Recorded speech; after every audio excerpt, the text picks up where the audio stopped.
My fiancée asked for a break to explore her ex 3 months before our wedding. I ended everything and disappeared completely, so I just lived through what I'm pretty sure was the fastest relationship implosion in Florida history. And honestly, I'm still processing how someone can be planning a wedding with you one day and asking to be with their ex the next. I'm Nash, 31, software sales director in Tampa. Was engaged to Raven for 6 months, together for 3 years total. Everything felt solid. We had this house we'd bought together 2 years ago, wedding planned for next spring, the whole future mapped out. She's a graphic designer, funny as hell, and up until 2 weeks ago, I thought I'd hit the relationship jackpot. We met at this networking event downtown. She was there promoting her freelance design work. I was there because my company was sponsoring it. She had this energy that just drew people in, confident, creative, always had something interesting to say. We started talking about her latest project, some rebranding work for a local restaurant, and I found myself genuinely interested in the creative process. Our first few dates were incredible. She'd show me these design concepts she was working on, explain the psychology behind color choices and typography. I'd never thought about how much strategy goes into making something look effortless. Meanwhile, I was telling her about my work in software sales, the challenge of building relationships with clients, understanding what they actually need versus what they think they need. We just clicked. She laughed at my terrible jokes. I appreciated her artistic perspective on everything. She'd drag me to gallery openings and I'd take her to baseball games. It felt balanced, like we were both bringing something unique to the relationship. The house we bought together was this perfect little place in South Tampa. 3 bedrooms, nice yard, walking distance to some great restaurants. We spent months picking out furniture together, arguing over paint colors in the most pleasant way possible. She wanted this bold accent wall in the living room. I was worried it would be too much. We compromised on something that ended up looking amazing. I remember the day we got the keys, sitting on the floor of our empty living room drinking champagne from coffee mugs because we hadn't unpacked the wine glasses yet. "This is ours," she said, and the way she looked at me when she said it made me certain I wanted to spend my life with her. The engagement happened about 18 months after we moved in together. I'd been planning it for months, trying to figure out the perfect moment. She was always talking about this little park near downtown where she'd go to sketch when she needed inspiration. One Sunday morning, I suggested we take a walk there. She was sitting on this bench, pointing out architectural details on the buildings across the street, explaining how the different periods of construction created this interesting visual timeline. That's when I knew it was the right moment, when she was just being herself, passionate about something she loved. When I got down on one knee, her first reaction was to laugh. Not in a mean way, but like she couldn't believe it was actually happening. "Are you serious right now?" she asked. Then she saw the ring and her whole expression changed. "Yes," she said before I could even finish asking. "Yes, absolutely yes." We spent the next few months planning this wedding for April. She was in her element, coordinating with vendors, designing invitations, creating this whole aesthetic vision. I was mostly just trying to stay out of her way and pay for whatever she needed. Watching her work was incredible. She had this ability to see how all these little details would come together into something beautiful. But then last Saturday happened. I'm making breakfast, feeling pretty good about life, when Raven sits down at our kitchen table with this serious expression I'd never seen before. "I need to talk to you about something," she says. "I've been thinking about us, about getting married, and I think we should take a break." I figured she was having cold feet about the wedding planning stress. That shit's overwhelming, especially when you're trying to coordinate 50 different vendors and family members. "Okay, what kind of break are we talking about?" Well, Brock reached out to me. Brock, her ex from college. The personal trainer who she always said was too immature, but somehow kept liking all her Instagram posts for the past 3 years. He's been thinking about me, and honestly, I've been thinking about him too. I think before we get married, I should explore these feelings. You know, to be sure. I'm sitting there with my coffee, trying to process what I'm hearing. My brain kept trying to find some other interpretation, some way this conversation wasn't going where it seemed to be going. "You want to take a break from our engagement to sleep with your ex-boyfriend. It's not just about sex, Nash. It's about being completely sure before we make this commitment. Wouldn't you rather I figure this out now than wonder about it later? Than have me always wondering what if throughout our marriage? The thing is, I could see she'd already decided. This wasn't a discussion. It was her telling me her plan and expecting me to go along with it. She'd probably been thinking about this for weeks, maybe months. How long of a break are we talking about? Maybe a month, 2 at most, just to see if there's still something there or if it's just nostalgia. I owe it to both of us to be completely certain. And what am I supposed to do during this exploration period? Wait for me. Think about us too. Maybe take some time to really consider what marriage means to you. It'll be healthy for both of us to have some space before we commit to forever. Wait for her. Like I'm some backup option she can return to after testing out the competition. Like our 3 years together, our house, our engagement, our wedding planning. Like none of that mattered enough to make her sure. That's when something clicked for me. I'd been in a relationship before where I was the safety net, the reliable option someone kept around while they figured out what they really wanted. I swore I'd never do that again. The moment someone asks you to wait while they figure out if they want you, they've already answered the question. No, I said. No what? No breaks. We're either committed to getting married or we're not. If you want to explore other people, then we're done. Her face went white. Nash, that's not fair. I'm trying to be honest with you about my feelings instead of just wondering forever or worse, cheating on you. And I'm being honest about mine. I won't be anyone's backup plan. She started crying, saying I was being unreasonable, that she loved me but needed to be sure, that Brock had reached out and it brought up all these old feelings she thought were resolved, that it was better to deal with this now than let it poison our marriage later. But here's what I'd learned from experience. When someone tells you they need to check if the grass is greener elsewhere, they've already checked out of your relationship. The moment she entertained Brock's contact instead of shutting it down immediately, she'd made her choice. I took off my ring and put it on the table. The engagement is over. You can't be serious. Dead serious. Call Brock. Tell him he won whatever game he was playing. She kept crying, kept trying to explain that this wasn't what she wanted, that she just needed to be completely sure. But I was done listening to explanations for why our 3 years together wasn't enough to make her certain about me. I spent the rest of that day calling vendors. The photographer, the florist, the caterer, the venue coordinator. Most of them were understanding. Some had cancellation fees, but I didn't care. My brother Sterling came over that evening to help me start the logistics of untangling a shared life. You sure about this? He asked while we were boxing up some of my clothes. She asked me to wait while she sleeps with another guy. What exactly am I supposed to be unsure about? That pretty much settled it for him too. Sterling had never been Raven's biggest fan anyway.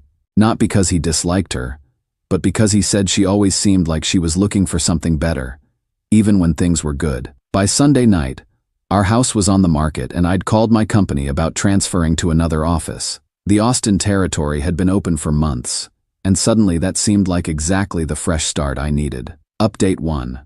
So after I posted originally, things moved fast. I got a cash offer on the house within 48 hours from some investors who were flipping properties in our neighborhood.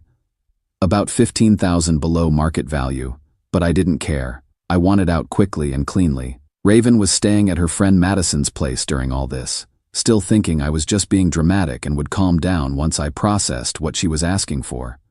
Madison had been texting me, trying to play mediator. She really loves you, she kept saying. She's just scared of making the wrong choice. Can't you guys work this out? But that's exactly the problem. If you're scared of choosing me, then don't choose me. I'm not interested in being someone's reluctant decision. The buyers wanted to close by Friday.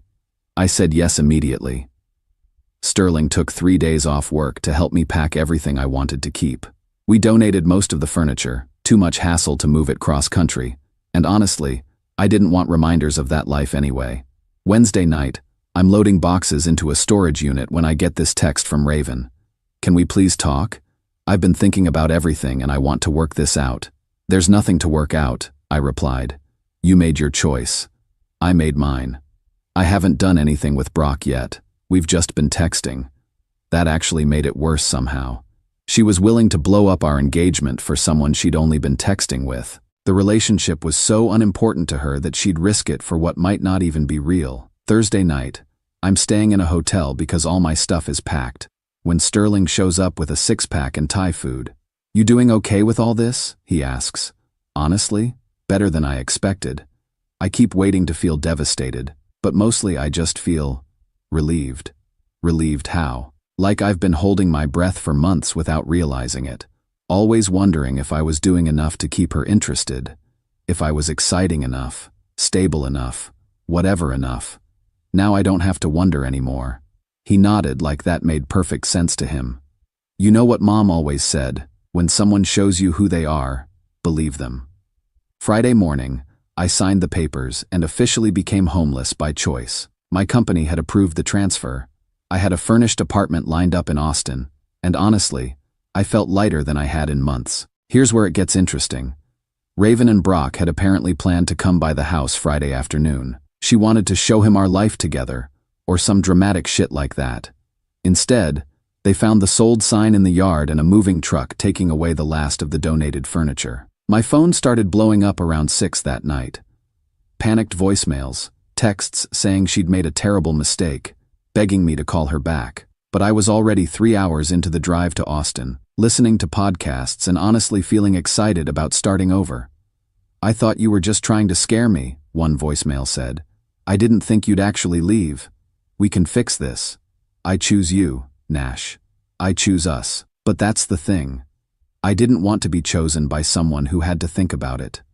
I wanted to be with someone who was sure about me the way I'd been sure about her. Sterling had been fielding calls from Raven's friends and family. Her mom called him, crying, asking what happened. When he explained the situation, she went quiet for a long time.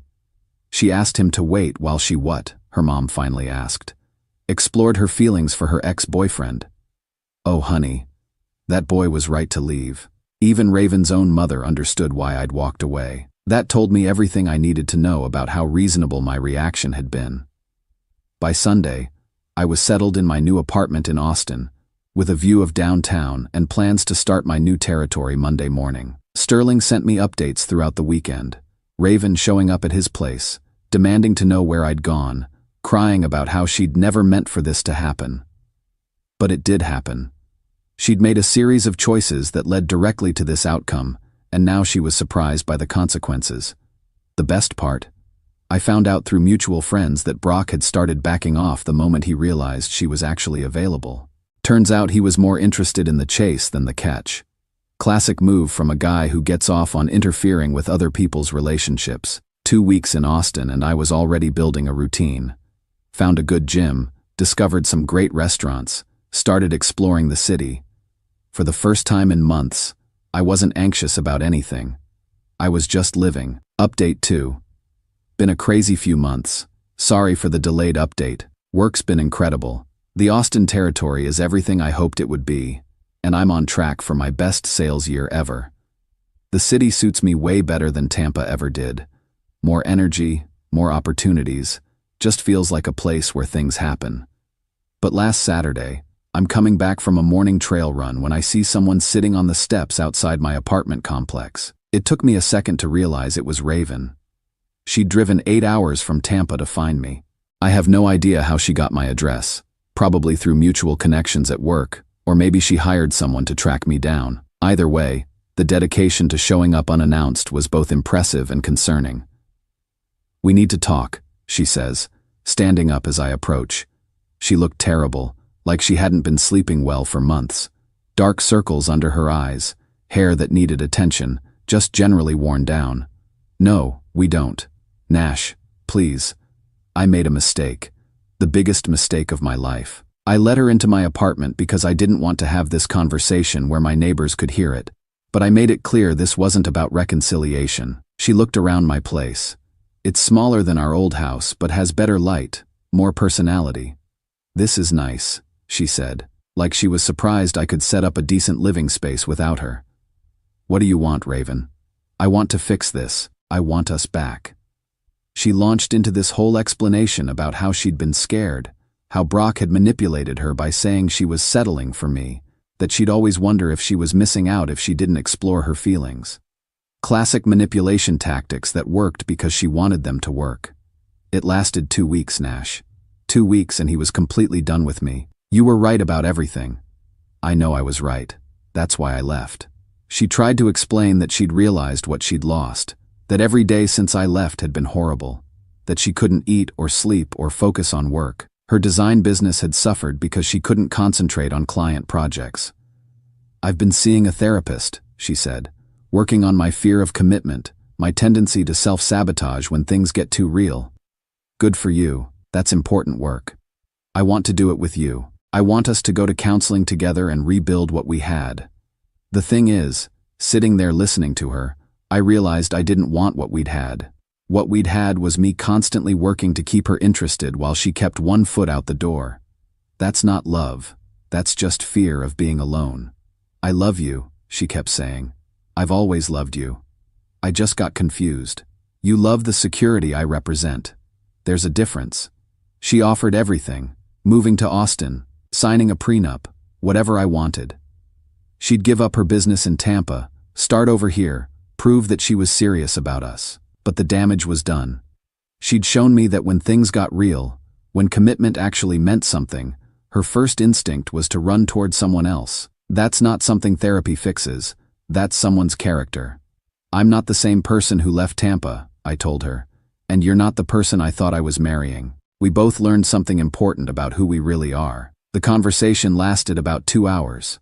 She cried, she pleaded, she promised things would be different. But I felt nothing except sadness for her. Not anger, not longing, just this deep sadness that she'd thrown away something real for something that was never going to work out. When she finally left, I watched her drive away from my balcony. Part of me expected to feel something, regret, second thoughts, anything.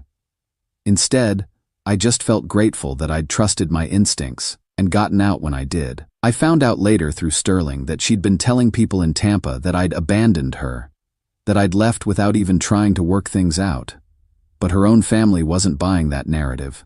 Her dad had apparently told her she'd thrown away the best thing that ever happened to her for a fantasy. Her mom had been calling Sterling periodically, apologizing for her daughter's behavior and asking if there was any way to fix things.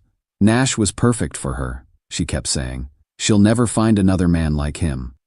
But that's not my problem anymore. Final update, it's been a full year since I left Tampa, and I figured I'd close the loop on this whole story since some people have been asking for updates in my DMs. Life in Austin has been incredible. The sales territory here is more competitive, but also more lucrative. I'm making about 30% more than I was in Tampa, and the cost of living is roughly the same. The city just fits my personality better. More outdoor activities, better food scene, people who are ambitious without being cutthroat about it. I met someone about 6 months ago. Her name's Claire. She's a marketing director for a tech startup downtown. We met at this networking event, similar to how I met Raven actually, but the energy was completely different.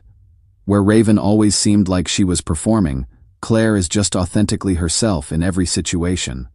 She makes decisions and sticks with them. She doesn't need to explore her options because she's confident in her choices. When I told her about the Raven situation, her response was simple. Thank God she did you that favor. The difference is night and day. Being with someone who actually wants to be with you, without hesitation or conditions, changes everything about how you experience relationships. I'm not constantly wondering if I'm doing enough to keep her interested because she chose me deliberately and continues choosing me every day. Raven reached out one more time, on what would have been our wedding date. Just a text saying she still thought about me every day and hoped I was happy. I blocked her number after that. Some conversations don't need to happen. Through Sterling and a few mutual connections, I've heard pieces of what her life looks like now. The pattern I predicted basically played out exactly. She's had several relationships since Brock, but none of them last more than a few months. Word gets around in Tampa's social circles, and when guys hear she left her fiancé for her ex, they see red flags. Her design business struggled for a while after I left. Losing focus on client work during the whole drama cost her a few big accounts. She ended up having to take a part-time job at an agency to make ends meet while rebuilding her freelance portfolio. Her family relationships are still strained. Her parents were planning to contribute significantly to our wedding, and were pretty upset about losing that money. More importantly, they'd grown attached to me over the 3 years we were together, and having to explain to their friends why their daughter called off her engagement was embarrassing for them. Her dad had apparently been looking forward to having a son-in-law who was stable and successful. She had the perfect setup, he told Sterling during one of their occasional conversations. House, good man, future planned out. And she threw it away for what? Some guy from her past who didn't even want her. Professionally, the story followed her around Tampa's relatively small professional community. She lost a few clients when word spread about what happened. People in relationship-based businesses don't love working with someone whose personal life involves that level of poor judgment. But the most telling part is her dating life. She's been trying to find something serious for over a year now, but she's developed this reputation as someone who doesn't know what she wants. The guys she dates hear about the engagement story and decide they don't want to invest in someone who might suddenly decide to explore her feelings with an ex. Multiple friends have told Sterling that guys in their circle refer to her as that girl who left her fiancé for her ex. That's not a reputation you recover from easily in a place like Tampa where everyone knows everyone. Meanwhile, I got promoted 6 months ago to regional sales director, covering Texas and Louisiana. Claire and I are talking about moving in together next month. Her lease is up and my apartment lease runs through the summer, so the timing works out perfectly. What I learned from the whole experience is that when someone asks you to wait while they figure out if they want you, they've already given you your answer. The right person doesn't need to explore alternatives to be sure about you. I think about my dad sometimes, how he always told me that actions reveal priorities better than words ever could. Raven's actions told me that when faced with a choice between our future and immediate gratification, she picked gratification without much consideration for the consequences. That's not someone you build a life with. That's someone who will always be looking for the next exciting thing, the next possibility that might be better than what they have.